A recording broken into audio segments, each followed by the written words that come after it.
episode of the Kiefcast. You kept up with my YouTube community poll. You guys know that I asked if you guys wanted me to cover the Persona 5, the Phantom X mobile game. That's been the talk of the town lately. But of course, I'm not alone, as I'm with my girlfriend Tessa. Well, if you've seen the reaction images, minute around my Discord, we did a little bit of an April Fool's prank. But that's for my Discord community to know. Basically, like, we swap each other's like sort of vibes, but that's for like a separate topic. But yeah, happy April, everybody. That's able to make it. Oddly enough, it's the day of the Fool. But yeah, we're here to really talk about this game, what this quote-unquote Chinese knockoff will bring to the table, and everything that led up to it. So I'm just gonna already throw this question at Tessa. It's like, give us sort of like a timeline on how all of this came to be, if you want to say so, Tessa.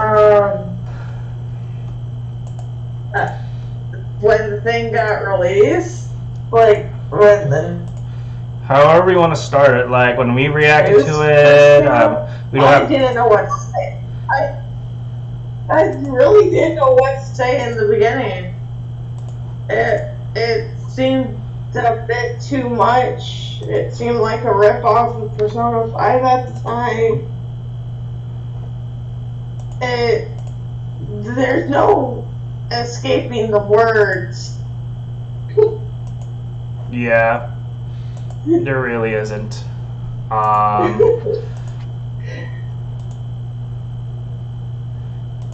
So I would say I have to owe and give a shout out to, low chance you'll ever see this, but the Atlas YouTuber Faz. By the way, he's kind of instrumental for me getting through one of the Royal Dungeons when I got through it the first time. So it's like Faz is like very known in the Atlas community. If you've known him, seen around, seen this place, not just Atlas games, but like other games, Fire Emblem, Genshin Impact, all that stuff. Like, he's deep into covering that,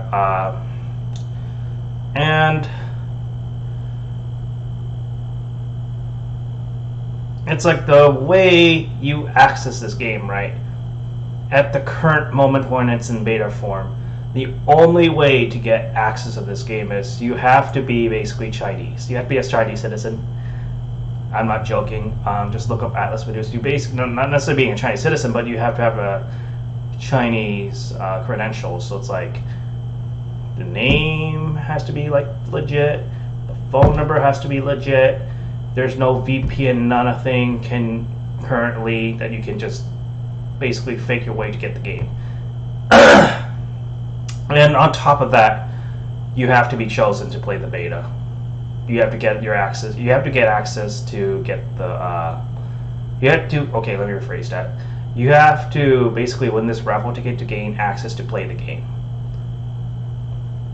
Well, what do you make of that, Tessa? With all of that sort of jargon, just to play this beta version of the game. I'm waiting for it to come out worldwide before playing it.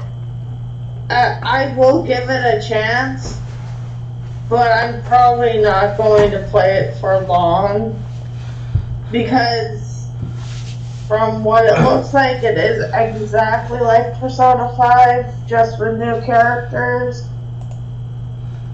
Yeah, it's pretty much Persona 5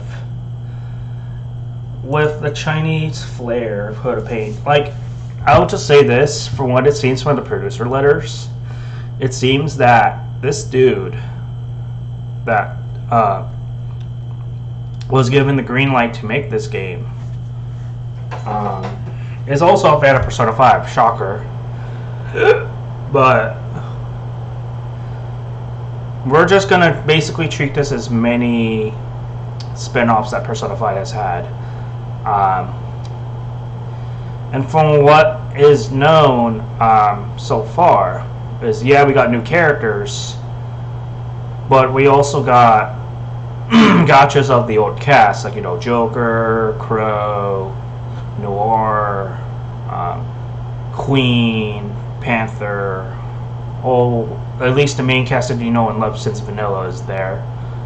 And since it's a gotcha game, presumably we're gonna get like Hasumi and Zenkichi and Sophie, and it may not just end in Persona 5 since it's assuming it's just taking the Persona 5 name, but assuming it's a gotcha for like the entirety of the Persona series. There's a lot they can really cut with this.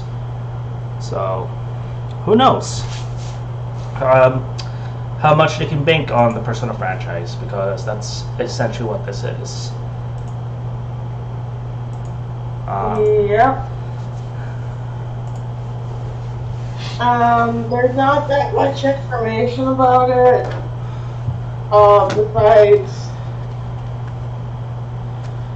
Besides the people that what's generally just on Twitter. I'm just gonna say this. Besides the people that really data mine it, and then the people that really look into it deeply, there's no. Honestly, unfortunately, there's no official way to really look into this. So, thankfully, we got the internet to look into this stuff. We got social media to look into this stuff. So, anything that's out there that we'll eventually find out, it's gonna surface its way through.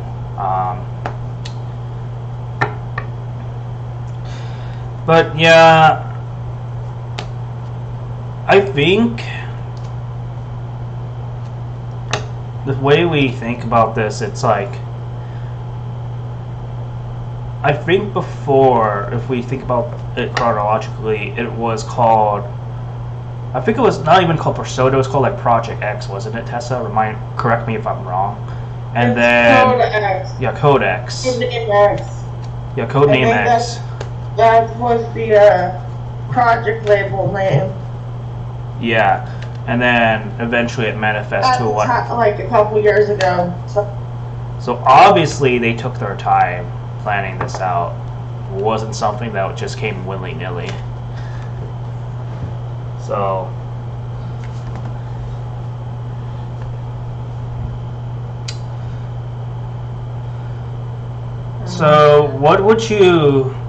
how would you describe these new characters? Like, let's just go ahead and Persona 5EX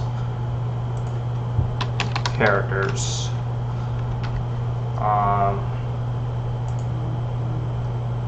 Actually, I would like to look at Phantom because it's not official, but so we're not. Okay. So obviously I know which characters kind of grab to you, Tessa, but like, do you think like these, I guess, Phantom Thieves, so to speak, are like alternative versions of the ones that we know and love? Or they're just sort of like, there's a sort of just plot thing that we don't know about quite yet with the information that we have. We might find out later. So it's like, I'm thinking it kind of is in a way, because why else do we have Igor there? Why else do we have another Velvet Room attendant there?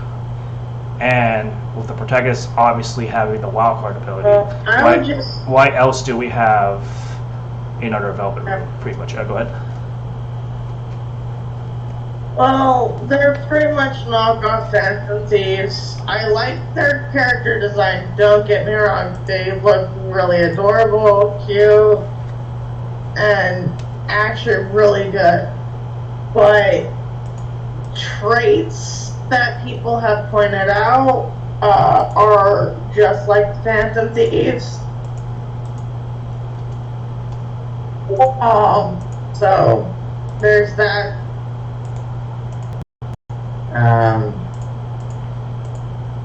Yep. I'm just going through character by character. It's like, oh, the white hair girl is Katone. Yeah, interesting. Mont.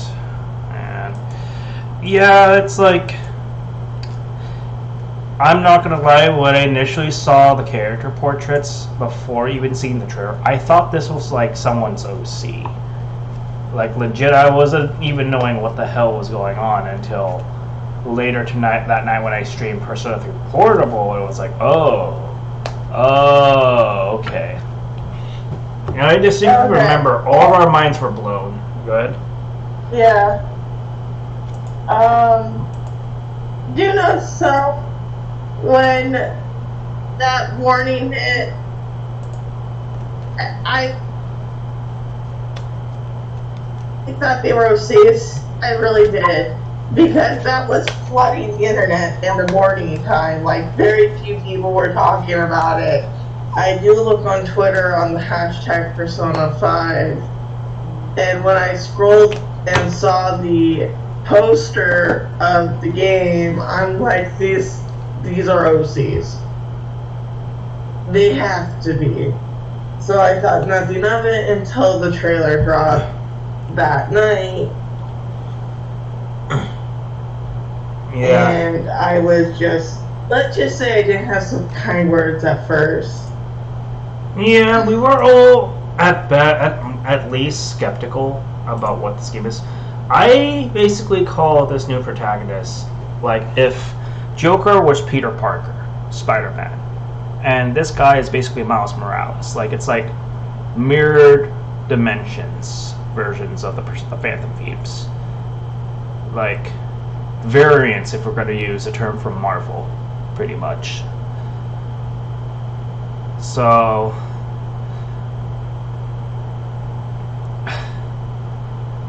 I understand the nature of the gacha game. They need their own set because if you played like the Fate gacha game or the Tales one, they have to have their own set of characters. That's kind of like the nature of these games, unfortunately. Like, so, that. I'll just say this for, I guess, future role players or cosplayers, at least they'll have a lot more options to pick from.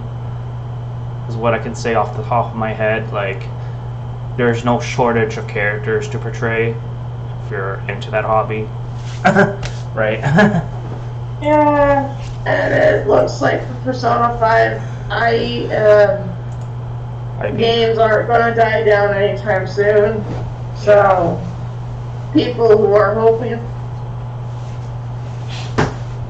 for Persona 6 just better move on to a different game. Well, let's just say that perhaps, at least for the time being, this game is going to hold them over. This is basically our version of Persona Arena. Instead of a fighting game Arena, we got this game. So. Yeah.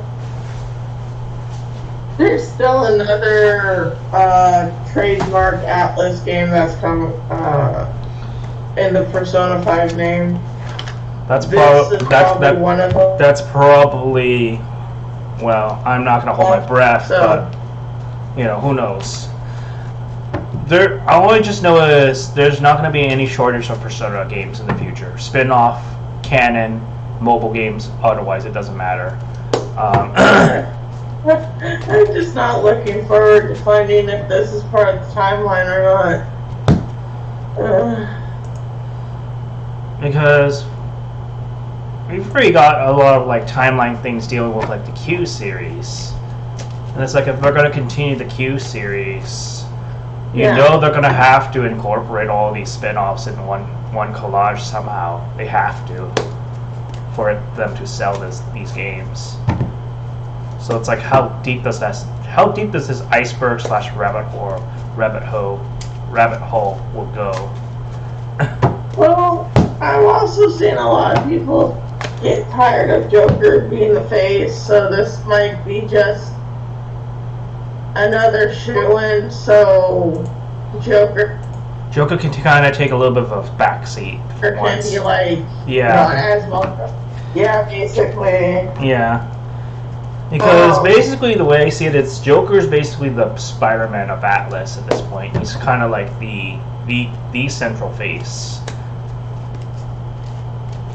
And this guy is like the alternative wildcard user that's not Joker. Well, were we also talking about ideas about Persona 6, and I said the next mascot would be a bird, owl to, well, bird in being Pacific. So yeah, you I did love say birds. that. You did say you wanted that, so at least you got what you wanted. I at least got something right, but I said this was per Persona 6 mascot. Yeah. Although, if we're counting Atlas games in general, it's not the first time.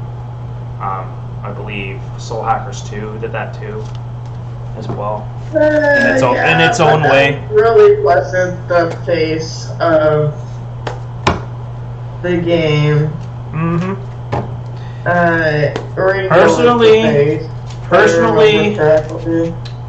Personally, I hope the next animal mascot they do goes back to like a canine, like an actual dog that could actually, well, not like walk like it, but like what Koromaru is. Honestly, I adore that quite a bit. Yeah, there's a lot of dog breeds. They could do a lot of cat breeds, birds.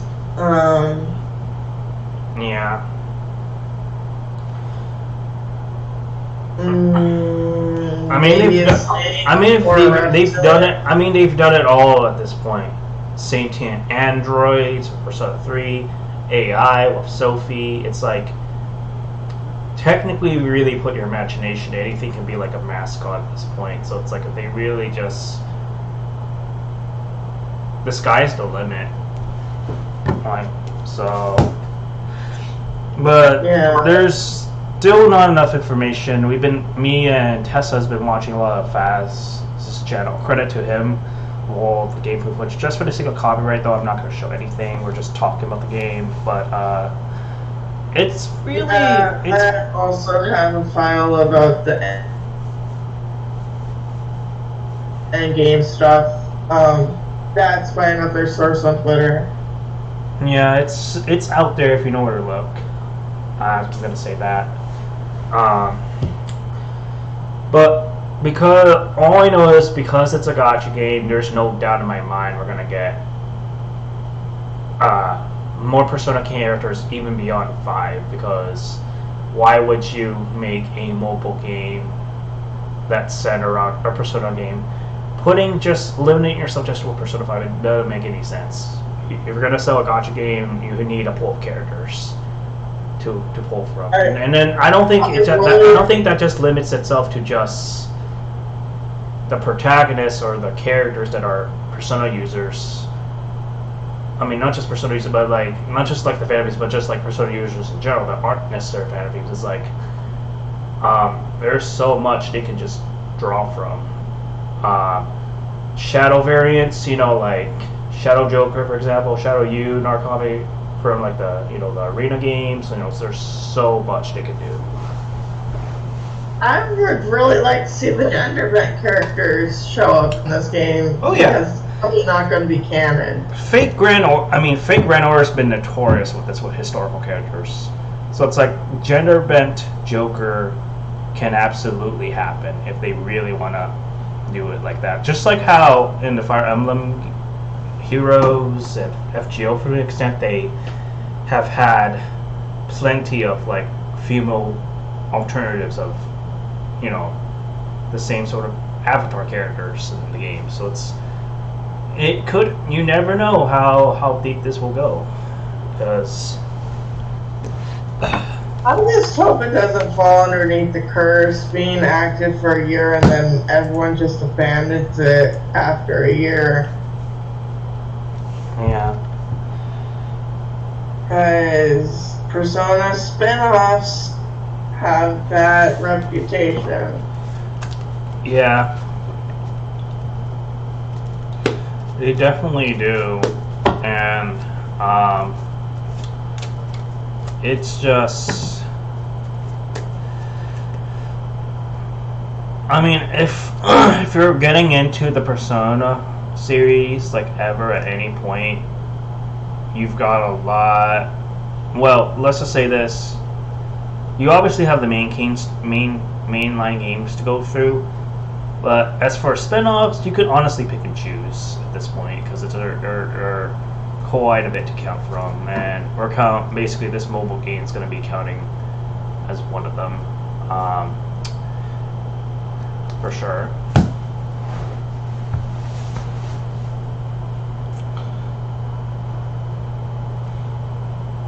Yeah. I just hope it comes out of Japan and China. Well, even if it doesn't, it goes to Japan so people can actually play it, not go through methods. Yep. Or no people, basically.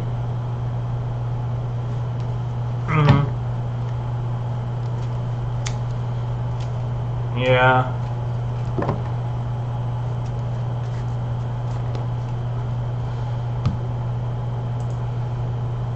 I just know that although I just wonder, yeah, obviously you can pull the characters that we all know and love, and also the characters that are supposed to be a part of your party members as a part of the game. I wonder, like, what role do the OG Phantom Thieves play? Like, I'm very curious about that, at least story-wise. Once more. I'm very curious about that too. If it's just part of the gacha mechanic, that's upsetting. Because that means they won't have that many voice lines. But it's like, I doubt it. Like if you're gonna add these characters in this way, like, they have to have some kind of relevance. You just cannot. And I hate to say this, it's like, you can't. I mean, you probably can, but you probably shouldn't have. I'm saying you probably can, but you probably shouldn't have Persona 5 without Joker. I'm sorry for some people that would say that, oh, Joker should be marketed. Well, Joker is Persona 5. And in my humble opinion, like, there's no Persona 5 without Joker. There can be, but in my opinion, there's no Persona 5 without him. He doesn't have to be the main character, but I feel like them putting him in there in some capacity just means, like, they have to put him in there, because let's not forget, also Atlas is also supervising this game too. Yeah. Well, at least Joker needs a minor part, not a major part. I would say that.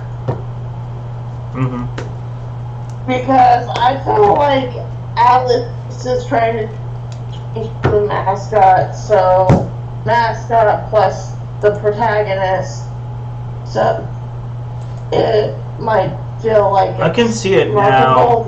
I can see it now, like the icon, because sometimes mobile games, or even like, basically there's like, it can be like a dual marketing, so it could be like this guy, Wanderer, and then Joker, and then when you click on the game, it'll have both of their faces as the game, like, oh, for stuff like the Atlanta X, blah blah blah. I honestly can see that happening because I've seen it all the time in other mobile games that I play. And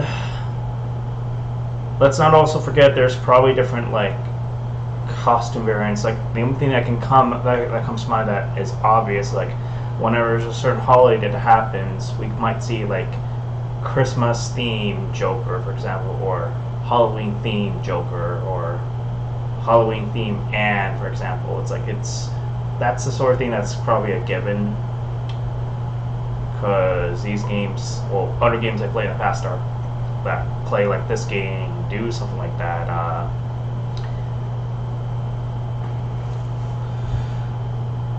And from what I've seen from Fast earlier, there's been these things called Dominions, where it's like, Genshin Impact is like mini bosses that you fight to earn to unlock stuff. So and on top of like obviously strengthening your characters, there's also like the weapons that you have to level up.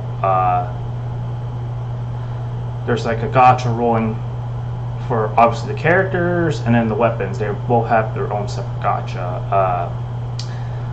And if you look around somewhere, you can know what the rates are. There's also apparently a pity system, as you should have in these games. So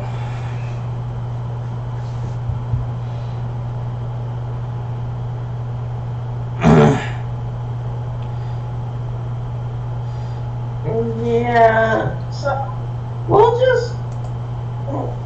I'm gonna say I'm gonna try it.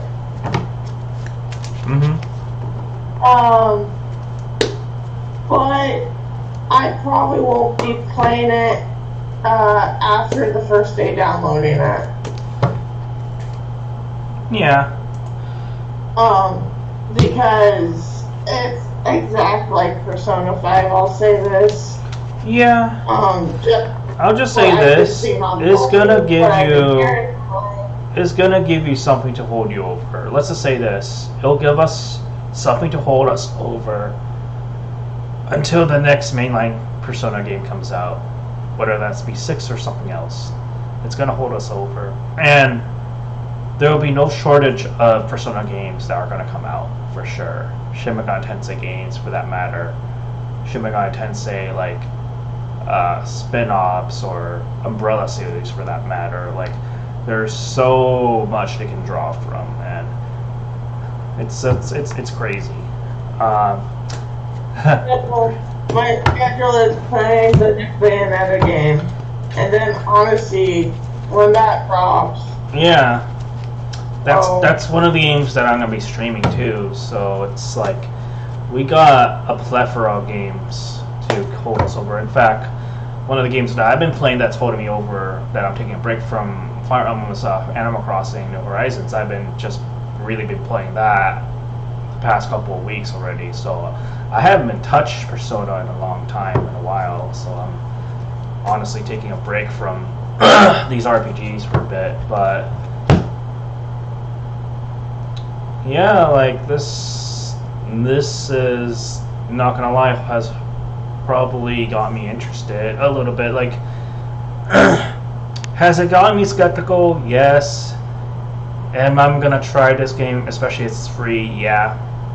Will I play it long enough to hold me over? Time will tell. Because the thing about this, it's like I played FGO, I got burned out after a couple of years. I played Tales of Lynx, that got shut down. Tales of Rays, English got shut down. Well, there's Tales of Rays of like Japanese version, but I stopped playing that. And then there's also Restorer that unfortunately got shut down after 2 years. So it's like some of these mobile games are not built to last. Let's say that. And it's all going to come down to, if you have the money, the funds to afford to do so, you have to essentially gamble to get some of these characters. Now, keeping in mind, you don't necessarily have to pay, but you can use like the in-game like gems to do it.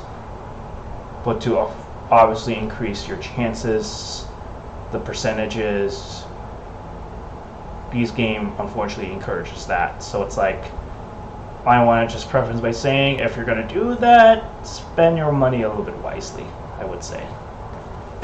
If at all. I'm not ready to give my information to the Chinese right now. No.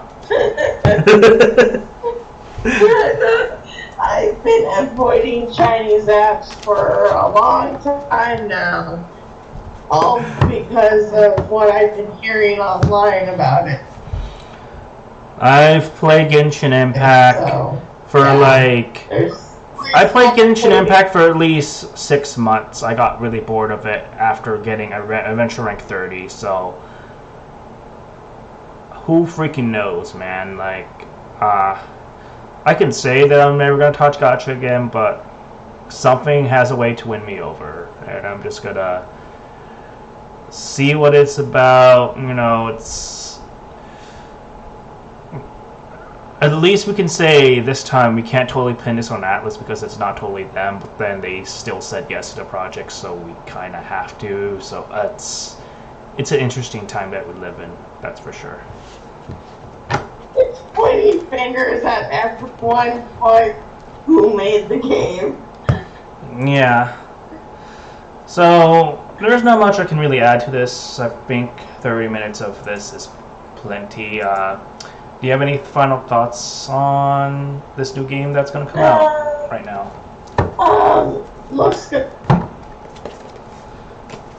But I just don't know if I'll play it for a long period of time.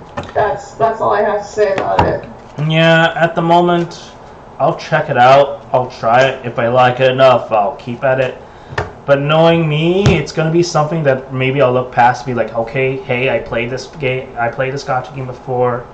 It's down my bucket list. You know, I got XYZ characters. You know, it's another gacha game. There's not much that needs to be said. It just so happens that this time that Persona 5 doesn't necessarily have to cross over any other properties. They finally have their own. Who knows how long this will last? I give it less than 2 years. Don't quote me on that.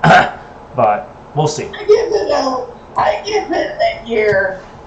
I give it a year's time. If it does not come out of China. Yeah. Well, that's all we got to say about this game. So that's been your host, Kiefster.